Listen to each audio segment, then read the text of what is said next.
Bonsoir tout le monde, Hello. on espère que vous allez bien. Est-ce que j'ai mon micro allumé en fait? Oui, je Oui, crois. oui, c'est tout bon. Oui, c'est bon. J'ai vérifié. Du coup, on se retrouve ce soir pour une nouvelle présentation des nouveautés. En 2 semaines, on a eu 29 nouveautés. Donc, et en plus de ça, on est un peu pressé. Donc on va essayer d'aller efficacement, Tu mais es un rapidement. petit peu pressé. Oui, moi je suis un peu. Au pire, je vous laisse avec Vanille en fait. Je connais très bien les jeux. Du coup, on va commencer par notre coup de cœur de Cannes.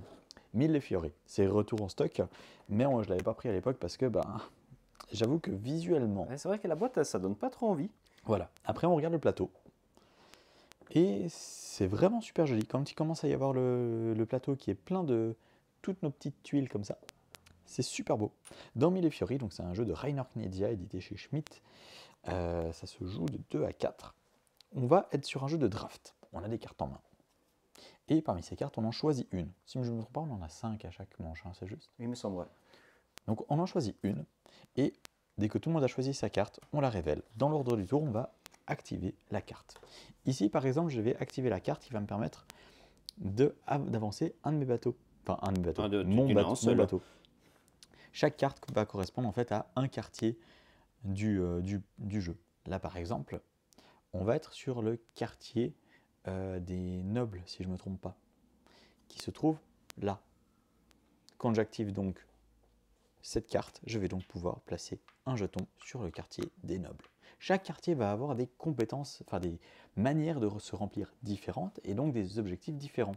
Par exemple, dans le quartier des nobles et dans le quartier de la population, on va devoir créer des pyramides. Et dès qu'on a recouvert 3 symboles différents, on va pouvoir gagner 20 points si on est la première personne, 15, 5 ou 10 points. Si on arrive à poser la dernière tuile d'une pyramide, on gagne ce bonus. Ce bonus, on le retrouve dans tous les emplacements, tous les quartiers de la ville. Ce bonus va nous permettre d'avoir une carte supplémentaire à jouer. Comme ceci, on va donc pouvoir déclencher des bonus pour nous permettre d'avoir des actions supplémentaires pour ensuite déclencher pourquoi pas d'autres bonus. Donc on est vraiment sur un jeu à combo. Il y a beaucoup d'interactions parce qu'on peut essayer de deviner un peu ce que vont essayer de faire les autres. On va pouvoir les bloquer. Par exemple, ici, le but va être de faire les zones les plus grandes possibles. Donc on va essayer de bloquer les autres pour éviter qu'ils fassent des zones trop grandes. Ici, dans le quartier des ouvriers, on va devoir faire des zones les plus longues possibles pour à chaque fois accumuler tous les points. Sauf qu'on peut essayer de bloquer quelqu'un pour casser sa chaîne. Et ainsi de suite. Jeu vraiment très satisfaisant, gros coup de cœur de Cannes, très facile à prendre en main et en même temps très stratégique. Ça se joue, c'est super fluide, c'est super rapide. En 45 minutes, on a fait une partie assez facilement. C'est vraiment un jeu à salade de points. Ouais, une salade de points. Mais par contre, les points, on les compte pendant la partie et non pas en fin de partie. Ce qui est cool quand même. Oui. Ça évite le décompte. Si je peux, une chose vraiment intéressante, c'est que on va pas tous avancer à la même vitesse pour gagner les points. Ouais, c'est Donc ça. pendant notre partie, il y a eu un moment où j'étais devant tout le monde, mais j'avais beaucoup de distance. C'était genre 50 points de plus ou 30 ou 50, quelque chose comme ça. Voilà, exactement. Mais les autres, ils ont fait les points après. C'est ça. Et Steve a même gagné, c'est ça? Non, je crois que c'est moi. C'est toi qui as gagné? Oui. Bon, bref, j'ai même perdu. Non, c'est Steve qui était dernier. Ouais, c'est possible, c'est pour ça qu'il n'avait pas trop aimé. Mais vraiment très très bien. On vous le conseille fortement. Ah oui. Hyper satisfaisant comme jeu. On est un peu sur une même satisfaction que vraiment très futé, le mur d'Adrien pour un côté un peu plus costaud, mais voilà. On vous le conseille. Jeu suivant, un jeu qui est en train de faire parler de lui. Locomomo. Un jeu familial. Très joli. Donc Locomomo, c'est un jeu vraiment familial à partir de 8 ans qui se joue de 1 à 4. Le but va être de faire la photo la plus jolie possible. À notre tour de jeu, on va choisir un animal parmi tous les animaux disponibles. Selon l'animal que l'on choisit, on va faire un mouvement. Imaginons, je prends ce lapin. Le lapin, on se réfère ici. On voit qu'il y a la flèche qui tourne dans ce sens-là. On va le déplacer d'une case vers la gauche. Et on récupère tous les animaux de la même couleur. Ces animaux, ensuite, on va les placer sur notre appareil photo, ici.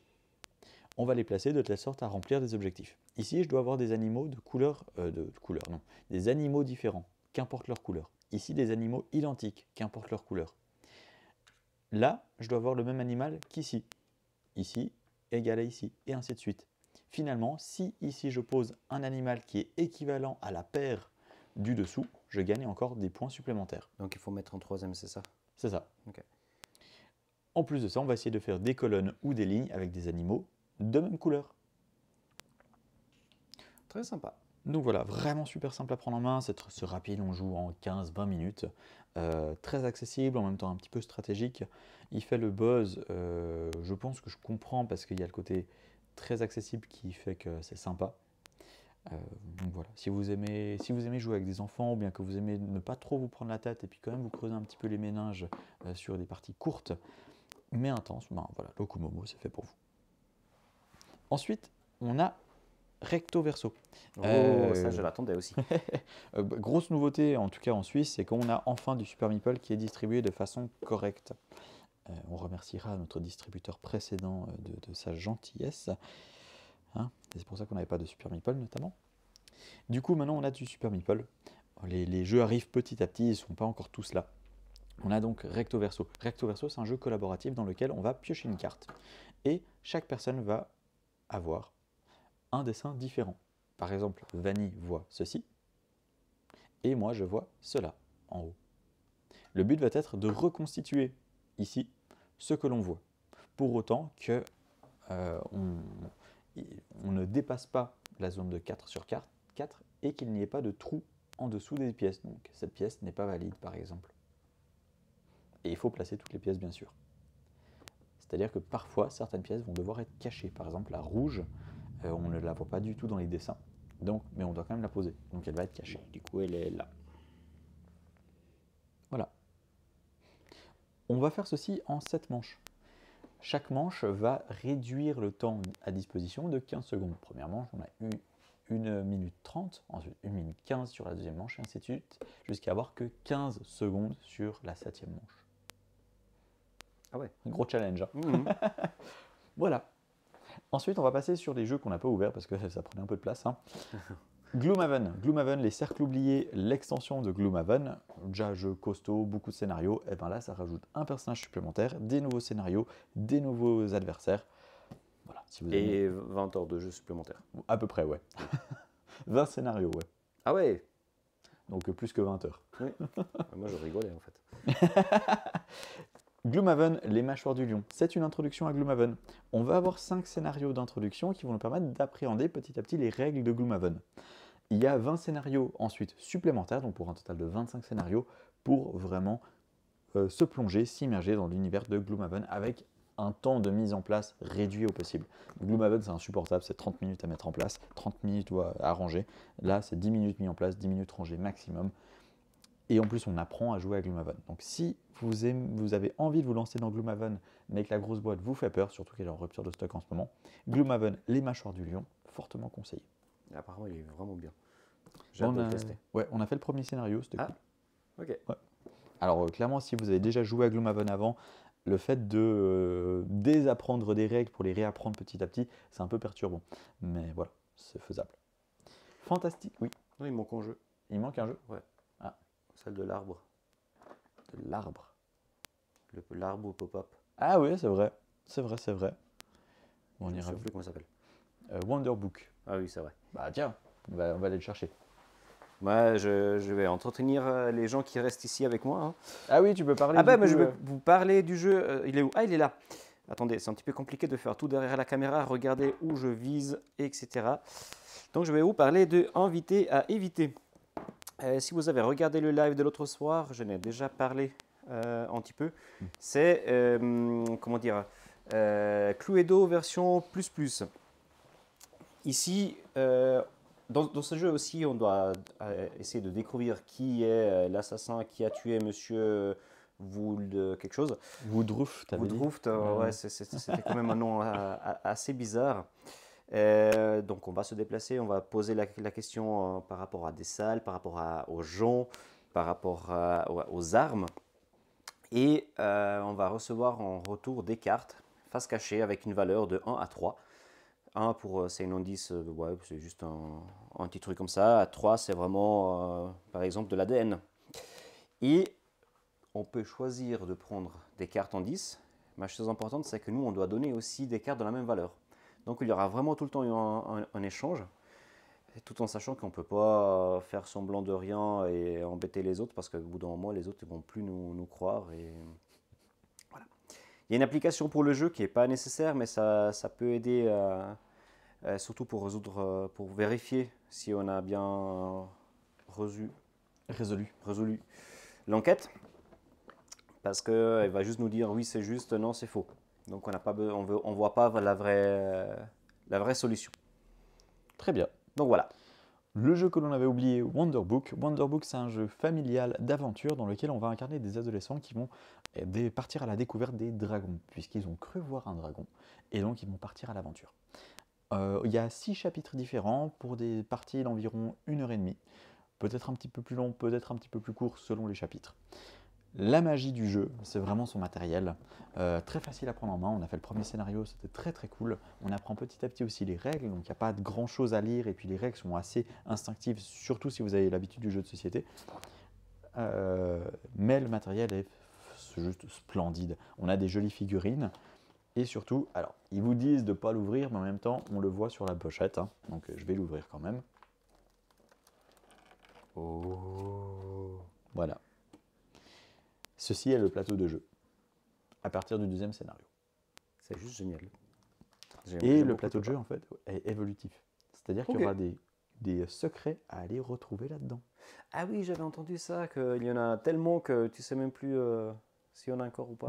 Tu passes vraiment du temps à découvrir des secrets. C'est ça. Donc voilà. Et puis là, il y a une petite enveloppe que vous devrez ouvrir aussi. Très sympa, très très beau. Un peu du style histoire de peluche, mais en plus simple, plus instinctif, avec des règles plus claires. À partir de 10 ans, pour 1 à 4 personnes. Voilà. Ah ça, j'aimerais juste aussi de le tester. Je pense que c'est même accessible à plus jeunes. Ok. Mais je refais volontiers des parties en tout cas. Donc, bah, avec plaisir. Ensuite, Ouais. Fantastic Fabric.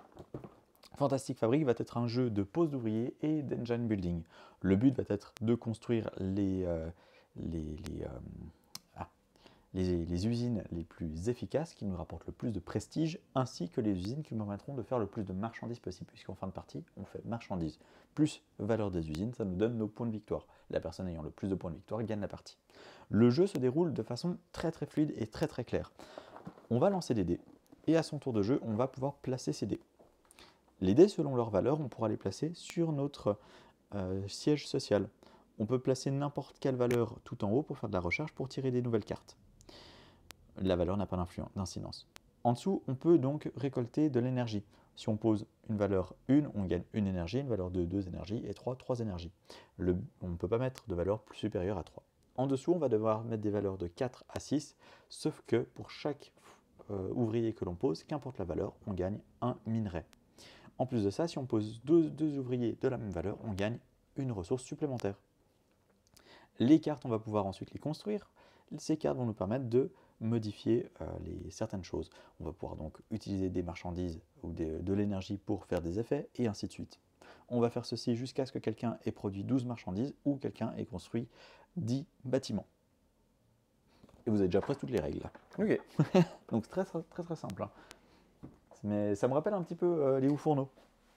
À ce niveau-là. Plus simple. Peut-être, ouais. New York Zoo, donc c'est un jeu qui est sorti l'année passée, mais comme je disais, on vient d'avoir du Super Meeple.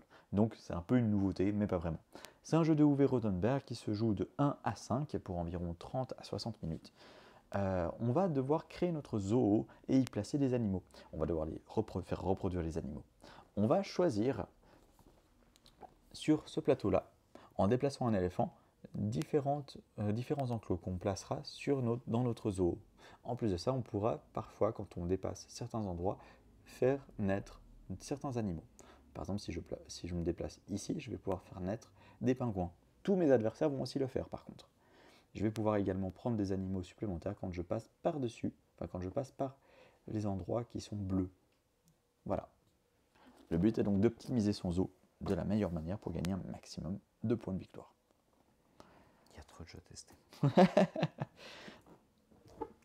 Ah ça, je me souviens, j'étais petit quand... C'est ça, la réédition de HeroQuest qui est revenu, un jeu donc, qui est très très vieux. Ils ont refait Merci. une bah, pour l'univers du jeu de société, quoi. Je viens de dire que je jouais quand j'étais petit, tu dis que c'est très très très vieux. Bah, pour l'univers du jeu de société, c'est vieux, oui. Bref, HeroQuest, c'est un jeu d'aventure dans lequel un MJ ou une MJ va donc narrer une histoire à d'autres personnages qui vont petit à petit acquérir des objets, combattre des monstres, et puis, je sais plus exactement quel était le but du jeu à part combattre des monstres. C'était pas libérer quelqu'un? Mais il ne me semble pas qu'il faut libérer une princesse dans celui-là. Peut-être qu'il faut libérer une princesse. Vraiment grand classique des années 80, je crois. Donc HeroQuest est de retour avec rien qui a changé, sauf le visuel. Donc voilà. À moitié. Le plateau de jeu est exactement le même. Oui, ça oui. Ça oui. Ouh, L'extension ça on des l'attendait aussi. Petite bourgade. Ouais. Dans l'extension, il y a de nouveaux bâtiments. Et on va pouvoir gagner des pièces qu'on peut redépenser derrière. Mais je ne sais pas exactement comment, on ne l'a pas encore testé. Mais voilà, petite bourgade très très cool de 1 à 6. Je vous le conseille quand même minimum 3. Salut Fred. On peut vraiment s'embêter sur celui-là, c'est cool. Il y a Fred qui a dit qu'il était bien entouré. Ah oui, alors c'est clair. Hein. Ça c'est clair. Dice Throne, il y a 4 boîtes différentes. Dice Throne, c'est un jeu d'affrontement où on lance des dés pour essayer de faire des combinaisons pour lancer les pouvoirs de nos personnages. Ici, on a notre fiche personnage. Ça va niveau reflet? Ouais, c'est bon. Ici, on a notre fiche personnage et les différents pouvoirs, les différentes capacités, dont une capacité défensive. On lance nos dés jusqu'à un X fois, je crois 3 fois si je ne me trompe pas, et on essaie de faire les combinaisons qui nous sont demandées. Ensuite, on déclenche le pouvoir qui nous permet d'attaquer l'adversaire. L'adversaire peut lancer des dés pour se défendre. En plus de ça, on a un paquet de cartes qui nous permettra d'améliorer nos compétences ou alors de faire plus de dégâts, de se défendre mieux et ainsi de suite. C'est vraiment très chouette, c'est pas du tout difficile à prendre en main, c'est très dynamique. Si vous prenez une boîte, ça se joue à 2, si vous prenez 2 boîtes jusqu'à 4 et si 3 boîtes jusqu'à 6. 4 boîtes, vous ne pouvez pas jouer jusqu'à 8, je pense que ça fait un peu long. Mais même jusqu'à 6, j'ai un doute. Est-ce que c'est complément de l'aléatoire ou tu as quand même un petit peu de contrôle? Un tout petit peu de contrôle, c'est quand même très aléatoire. Il y a des tours, on peut malheureusement à cause du tirage ne rien pouvoir faire. Ouais. C'est un peu dommage, mais bon. Si vous n'êtes pas trop allergique à l'aléatoire, ça peut être une jolie alternative à Magic par exemple ou à Unmatched aussi. Voilà, c'est un peu dans la même veine. Indomptable, aussi un jeu d'affrontement dans la veine de Magic, jeu de cartes, dans lequel on va faire s'affronter un deck contre un autre. Les decks de cartes, donc les paquets de cartes, vont être générés de façon aléatoire. Enfin aléatoire, plus ou moins. On va choisir en fait 3 factions parmi 9 factions, donc 3 espèces d'animaux. Et ces espèces d'animaux vont être asymétriques. On mélange ces 3 espèces d'animaux ensemble et on va affronter l'adversaire qui fait de même. Le but va être de détruire les 3 bâtiments adverses. Ce qui est vraiment cool, c'est qu'on a un contrôle total sur la génération du mana. Donc c'est-à-dire le mana, c'est la ressource qui nous permet de jouer nos cartes. Puisque contrairement à Magic, on n'est pas dépendant de l'aléatoire sur la génération. À chaque tour, on peut choisir une carte que l'on met face cachée. Cette carte nous permettra de générer de la magie, je crois, ou du mana, je ne sais plus comment il l'appelle dans le jeu, pour jouer d'autres cartes. En plus de ça, lorsqu'une carte est détruite, elle va dans une défausse temporaire. Cette défausse temporaire nous permet de détruire des cartes de cette défausse pour activer des pouvoirs spécifiques des cartes que l'on joue. Très stratégique, très dynamique et assez court à jouer, ça se joue à peu près en 20-30 minutes. Donc ça se joue de 2 à 3. On l'a fait que à 2 pour le moment, je ne sais pas comment ça tourne à 3. Mais c'était sympa. Je suis en train de lire qu'il y a des petits soucis de connexion, vous inquiétez pas, on va remettre la vidéo éventuellement. Ouais, t'es connecté au Wi-Fi, c'est pour ça? Ouais, c'est possible. Ah oui. Ou alors la 3G passe mal, enfin la 4G ou la 5G. Bref. Fort, jeu de deck building dans lequel on va essayer de faire appel à nos amis pour construire le fort le plus génial possible. Sauf que nos amis, ceux qui sont représentés par des cartes, ce sont les cartes mômes que l'on va pouvoir acheter petit à petit. Ces amis, si on ne les utilise pas, eh ben, ils sont un petit peu déçus, donc ils vont aller dans notre jardin, bouder. Et les adversaires peuvent récupérer nos amis pour les jouer après par la suite. Sauf nos meilleurs amis qui restent vraiment fidèles. Faut pas déconner non plus. Ça a l'air vraiment très sympa. Le côté très dynamique de pouvoir aussi utiliser le pouvoir des cartes que les adversaires jouent. C'est-à-dire que quand on joue une carte de notre main, il y a deux emplacements. Un emplacement que l'on peut jouer que nous-mêmes et un emplacement que l'on peut jouer nous-mêmes, mais qu'ensuite les autres peuvent également jouer. Voilà. Et les cartes que l'on ne joue pas, justement comme je disais, vont dans notre jardin. Les adversaires vont pouvoir nous les acheter. Enfin, nous les voler en fait, concrètement. Donc voilà, Fort a l'air vraiment très sympa. Le trône de fer Betwixt. Ici, on est sur un jeu un petit peu dans l'esprit de Between Two Cities ou Between Two Castles. On va être sur un jeu dans lequel on va avoir des cartes en main. Ces cartes, on va les jouer devant nous pour faire des effets. Le but étant d'avoir une valeur supérieure aux autres pour récupérer la carte alliée qui a été révélée en début de manche. Quand on récupère la carte alliée, on va pouvoir la poser soit à gauche de nous, soit à notre droite. En fin de partie, on va donc combiner les cartes que nos adversaires de gauche et de droite ont jouées. Et donc, on va les cumuler. Si à notre gauche, on a plus de points qu'à notre droite, à ce moment-là, on va prendre les points de notre droite pour les comparer aux points des adversaires. C'est-à-dire qu'on va en fait jouer sur deux plans. On va jouer à notre gauche et à notre droite, et pareil pour chacun de nos adversaires. Et en fin de partie, c'est vraiment la valeur la plus faible qui nous sont scorées pour nos points de victoire. Donc on va devoir jouer de façon assez intelligente pour essayer de ne pas trop avantager un adversaire plutôt qu'un autre, puisque forcément on va trop donner de points peut-être à cet adversaire puisqu'on va scorer la valeur la plus faible. Donc voilà, ça a l'air vraiment très sympa. Ça se joue de 3 à 6 pour environ 90 minutes. Ah oui, quand même. J'aime bien ta surprise comme ça. Bah ouais, ça avait l'air super, super rapide en fait, un peu à la Love Letter, mais ça a l'air, du coup c'est pas mal plus costaud. Hein. Là, j'en vois un que je veux aussi. Ça? Ouais. Ah oui, Bureau of Investigation. Alors les autres, ils ne me parlaient pas vraiment, mais celui-ci... C'est vrai? Ouais. Du coup, enquête à Arkham et autres contrées. On est sur les Sherlock Holmes Detective Conseil, mais version horreur à Arkham. Du coup, on aura plein d'objets, plein de choses dans la boîte qui vont nous être données comme ceci pour essayer de résoudre des enquêtes. Sauf que on est un peu laissé à l'abandon. On va devoir nous-mêmes naviguer à travers les différentes informations que l'on a pour découvrir le mystère. Si vous aimez les jeux d'enquête, c'est fait pour vous. Si vous aimez Sherlock Holmes Détective Conseil, c'est fait pour vous. Si vous aimez l'univers de Cthulhu, Lovecraft, c'est fait pour vous également. Ouais, mais si t'aimes Cthulhu, mais t'aimes pas les enquêtes, c'est pas fait pour vous. Il y a d'autres jeux. Ouais, il y a d'autres jeux, oui. Mais vous pouvez quand même essayer. Hein. Alors Tao, le nouveau de Uwe Rosenberg. J'ai entendu tout à l'heure un client qui m'a dit que c'était son dernier, qui voulait faire arrêter le jeu de société. C'est vrai? Ouais. J'en sais pas plus. Peut-être que c'est vraiment son dernier. Hallertau. On est dans la région de Hallertau, en Bavière. C'est la région la plus réputée en Europe pour son... C'était déjà quoi? Pour producteur de houblon, voilà. Donc on va produire du houblon et différentes autres ressources pour les revendre par la suite. On a un système de pose d'ouvriers assez intelligent. On va poser des ouvriers. Si on est la première personne à poser un ouvrier à un endroit, on pose un ouvrier. La deuxième personne, on va devoir en poser 2. La troisième, 3. Et ainsi de suite. Enfin, ainsi de suite, je crois qu'il n'y a que 3 emplacements en fait. En plus de ça, j'ai pas encore testé, j'ai même pas ouvert la boîte, donc je ne peux pas en dire vraiment plus. Hein.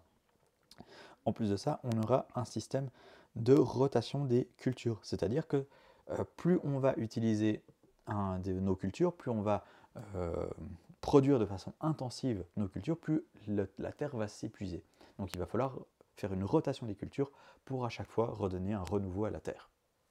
Ça a l'air assez sympa ça quand même. Hein. Et la dernière chose, ça j'aime bien, péremption des moutons. Donc l'élevage intensif va donner en fait des maladies, il va réduire l'espérance de vie de vos moutons, de ce que j'ai compris. Vous aurez plus de moutons, mais pendant moins longtemps, puisque les moutons peuvent mourir. Voilà. Gros jeu dans la veine, je pense, d'un bon Agricola ou d'un bon Caverna. Ah, apparemment, c'est son dernier sur le thème fermier. Ah, c'est donc ça. C'est donc ça. On verra s'il y en a d'autres du coup qui arrivent. Et oui, je sais, on a des problèmes vidéo. On mettra la vidéo, la bonne vidéo après sur Internet. Exact. Bon, du coup, lui. Ouais, fais Piaf parce que sinon on va perdre les cartes. Ouais. Piaf, tout petit jeu de cartes. Ça a l'air assez intelligent. J'ai lu les règles tout à l'heure. Dans Piaf, on va avoir des mangeoires. ces mangeoires vont avoir des graines au-dessus. Ces oiseaux, on va pouvoir les poser à côté des mangeoires. L'oiseau qui est contre la mangeoire va être surélevé un petit peu. Les autres oiseaux derrière sont posés au sol. Si tout d'un coup, la valeur des oiseaux à la queue leu est supérieure à la valeur de l'oiseau à la mangeoire, on récupère l'oiseau à la mangeoire et on va pouvoir aussi récupérer des graines qui nous donnent des points de victoire. Le but va être de récupérer des oiseaux pour essayer de faire des paires d'oiseaux et c'est également d'avoir plus d'oiseaux d'une même espèce que les autres. Voilà. Ouais, c'est vraiment cool. Il y a juste le titre, je ne suis pas très convaincu. Piaf. Petit gazouilleur. Piaf. Ça fait un peu... Ouais. Mais les dessins aussi sont vraiment jolis. Ouais, c'est super joli. Donc si vous aimez les petits jeux de cartes, ça se joue de 2 à 4. Je pense que ça se joue bien à toutes les configurations. Du coup, même si vous êtes fan de Wingspan. ça c'est la version Pocket pour les voyages. C'est ça. Cloud Age. Cloud Age est un jeu de Alexander Pfister et Arno Steinwender. Alors, sincèrement, je ne connais pas Arno Steinwender, je connais plutôt Alexander Pfister, notamment pour son magnifique Great Western Trail qui vient tout juste d'être réédité.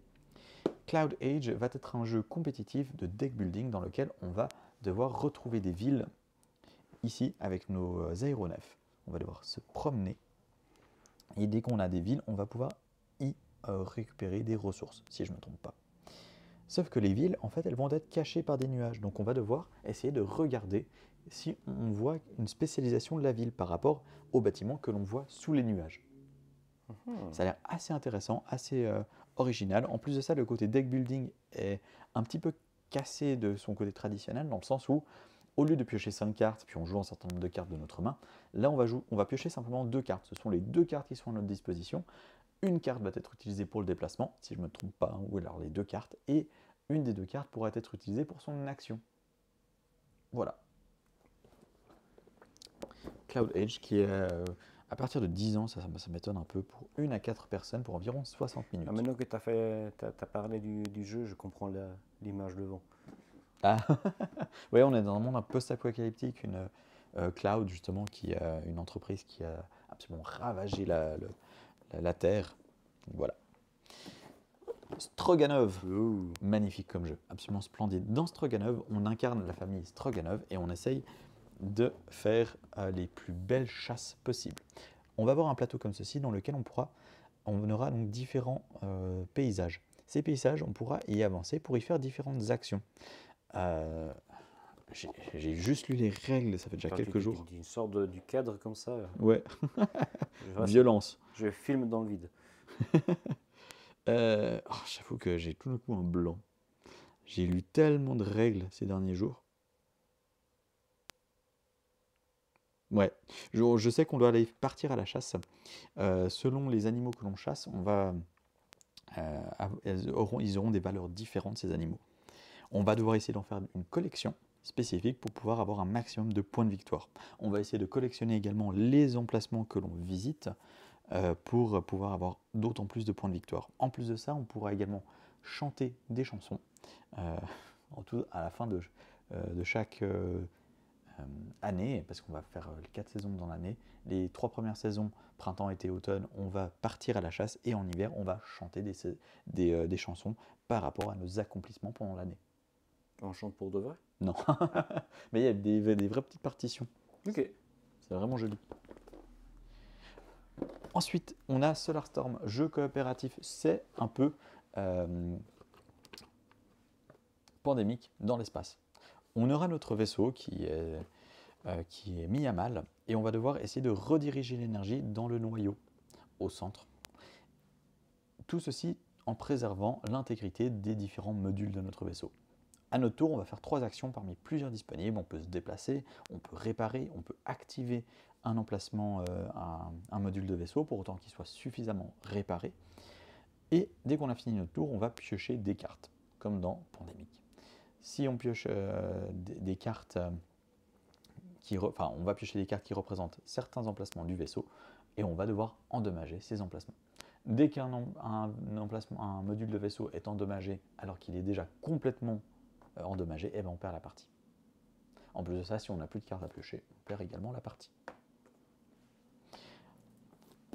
Le nouvel Azul. sincèrement, je peux pas en dire grand-chose. Il est encore sous cellophane, je l'ai reçu l'autre jour. On va poser des tuiles, là, c'est ça? On doit poser des tuiles, voilà. On est à côté draft, on choisit des tuiles, on pose des tuiles, et puis le but va être de faire le plus joli jardin possible. Voilà. Tricerion, un peu pareil. Grand classique, enfin grand classique. Il a fait beaucoup parler de lui, jeu apparemment vraiment costaud. C'est chez Super Meeple. On est des illusionnistes. On fait de la magie. Enfin, des illusions. Et tu mets comme ça, Tricerion, du côté... Je peux pas en dire plus. Oh. Non, mais ça, il faut le reprendre. Mais oui, c'est Tricerion. Tu vas y jouer, puis tu me redires. Ouais. First Empires. Nouvelle alternative au risque. On avait déjà eu Conquête l'autre jour, et là on a First Empires. On va avoir un plateau comme ceci, sur lequel on va pouvoir se déplacer. On va lancer des dés, et selon les dés que l'on a, on va pouvoir améliorer en fait différents aspects de notre civilisation. Une fois qu'on a lancé les dés, on va se déplacer, pouvoir conquérir des territoires, et finalement, justement avec les dés et les territoires que l'on a conquis, on va améliorer les aspects de notre civilisation. En début de partie, on lance que 2 dés. Et puis, plus on avance sur cette piste, plus on pourra lancer 2 dés, jusqu'à un total de 5. Là, on pourra relancer nos dés. Ici, on va pouvoir faire du mouvement. Au début, on commence avec normalement 2 mouvements. Cette civilisation, on commence directement avec 3 mouvements. On pourra améliorer nos mouvements. Là, on pourra tirer des cartes. Ces cartes sont des objectifs à remplir qui nous donneront des points de victoire en fin de partie. Finalement, ici, on aura de la population. Plus on augmente, plus on pourra placer de meeples sur le plateau.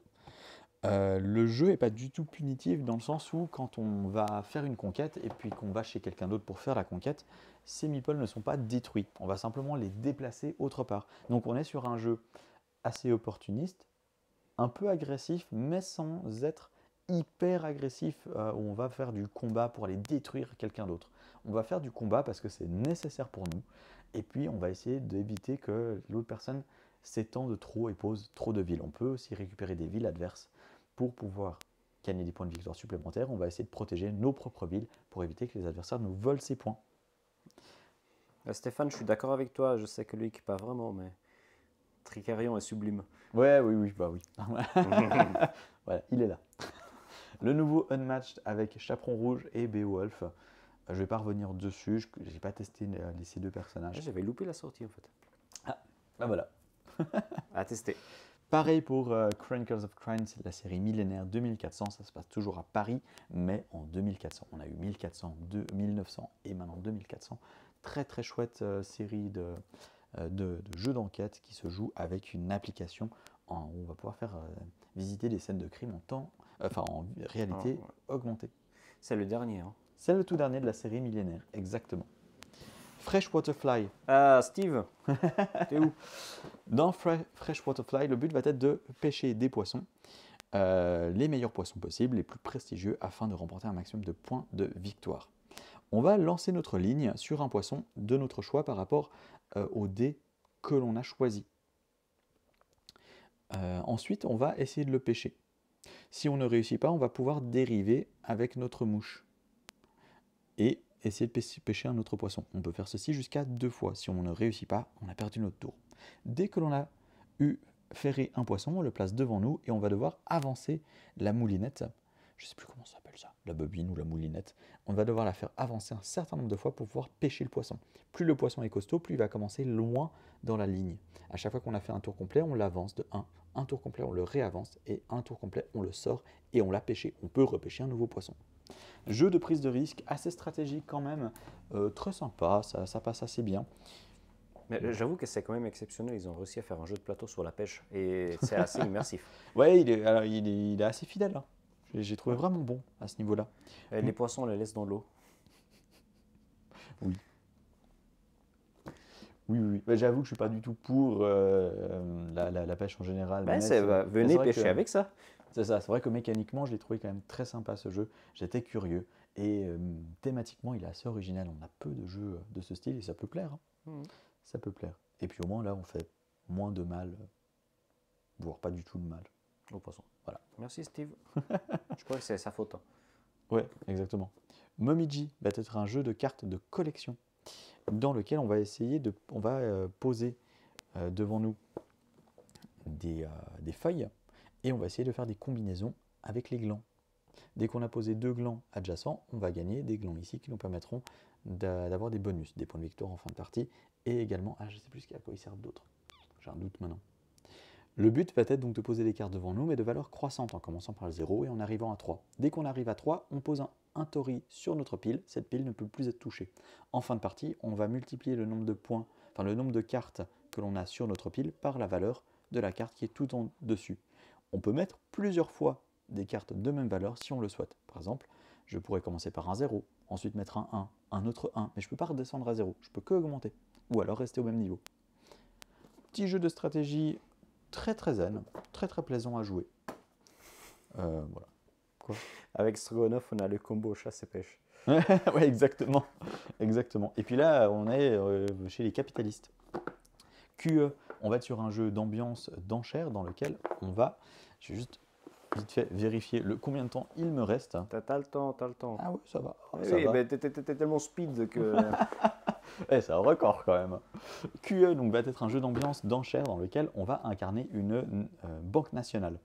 On a le Japon, la Chine, le Royaume-Uni, les USA et l'Union européenne. Et du coup, avec notre banque nationale, on va essayer d'acheter des entreprises. Non, il n'y a pas la Suisse. Avec notre banque nationale, on va essayer d'acheter des entreprises. À chaque fois, l'adjudicateur ou adjudicatrice, qui va changer de manche en manche, enfin de tour en tour, va révéler une nouvelle entreprise à acquérir. Ces entreprises vont avoir une nationalité, un domaine d'activité, ainsi que des points de victoire à nous donner.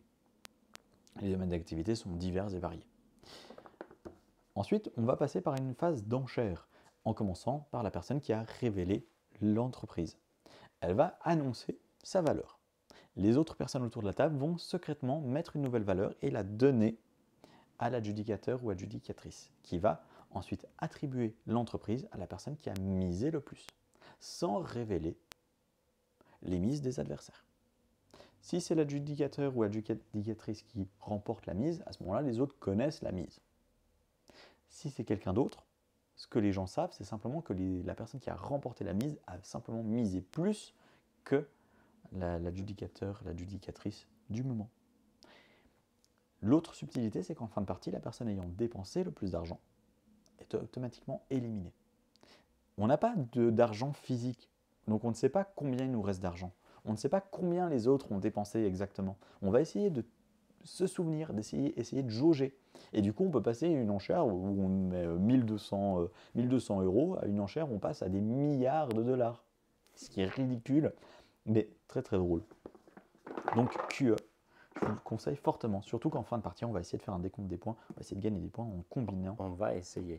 Oui, on va essayer, oui. Parce que c'est pas évident. En combinant un maximum de différents secteurs d'activité, ou alors être monomaniaque et faire que les mêmes secteurs d'activité. Salut Fabiano. Et oui, pas une belle boîte. Hello. Mais très malin et surprenant. Oui, c'est clair. Oh, il y a pire comme boîte. Hein. Oui, alors clairement. Les Tyrans de l'Ombre Terre, Donjons et Dragons. C'est un jeu dans l'univers de Donjons et Dragons. C'est un jeu de deck building et de contrôle de territoire. Un autre. Oui, encore un autre. Un nouveau jeu à la risque, mais avec du deck building. Dans ce jeu, le but va être donc de placer un maximum de nos agents, on va dire des agents, sur les différents emplacements et les différentes villes afin de gagner un maximum de points de victoire. L'autre manière de gagner des points de victoire, c'est d'upgrader nos cartes. On va jouer des cartes, ces cartes on les pose devant nous et en fait on peut les mettre définitivement devant nous. Elles nous rapporteront des points de victoire en fin de partie. Par contre, elles seront mises hors deck. J'en sais pas beaucoup plus non plus, j'ai pas lu entièrement les règles, mais ça a l'air vraiment très sympa si on aime le deck building et la conquête de territoire. Le mix des deux est assez intéressant. Voilà. On a fait le tour. Ouais, c'était speed. Mais bon, voilà. Petit rendez-vous après, du coup, fallait qu'on le fasse quand même, sinon ça aurait reporté à la semaine prochaine et puis il y aurait eu encore plus de nouveautés. Donc voilà. Merci d'avoir suivi cette vidéo. On se retrouve en magasin pour découvrir tout ceci. Hein. Et puis, au plaisir de vous revoir sur les réseaux sociaux, puis en magasin, bien sûr. On vous souhaite une belle soirée, jouez à des jeux, prenez soin de vous, et à tout bientôt. À bientôt. À plus. Ciao, ciao.